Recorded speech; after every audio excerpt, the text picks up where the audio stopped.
After helping Charles Taylor invade Liberia, Foday Sankoh now turned attention to attacking his own country. The invasion force that he formed was known as the Revolutionary United Front, or the RUF. This included volunteer fighters from Sierra Leone and those who were abducted or forced to join. To get more fighters, Sankoh and his commanders visited Sierra Leoneans in detention centers in Liberia prisons and convinced them to join. The military training for the RUF began in October 1919 at a place called Camp Nama, that is 20 miles ahead of Charles Taylor's headquarters in Banga, that is in Liberia. Charles Taylor and Blaise Compaoré, who was the president of Burkina Faso at that time, provided trainers, arms, and additional troops.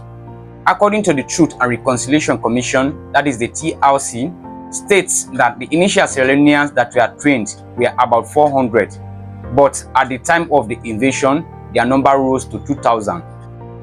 In addition to the military training, the fighters also took lessons in the ideology that Sankoh brought to them. These ideas were local representation in governance, equitable distribution of natural resources, and also equal opportunities for all Sierra Leoneans. As the war progressed, Sankoh used his speaking skills to repeat these points over and over so that he could boost the morale of his troops and also to convince civilians for the righteousness of his invasion. But the way things were going, it seemed that Sankoh believed mostly the Mende, that is the anti-government civilians in the south and the eastern region of Sierra Leone, would support him, and theirs he will move to Freetown for a coup takeover. He told his initial group of fighters that the war would be over in 3 months. The whole plan was that Charles Taylor would take control over Liberia and Sankoh would take control over Sierra Leone, and the two men would become leaders of their respective countries. The diamonds in Sierra Leone were also a target, as both a source of funds for the fighting, then also as a means for Sankoh and Taylor to enrich themselves. Charles Taylor supported and advised Sankoh, but his prosecutors in the special court failed to prove that whether Foday Sankoh and RUF were actually under Taylor's command. But the question most people ask is that, what were the motives of Sankoh and Taylor? Well, Taylor appeared to be more simple and easy to interpret. He was power hungry and was willing to do or say anything for power.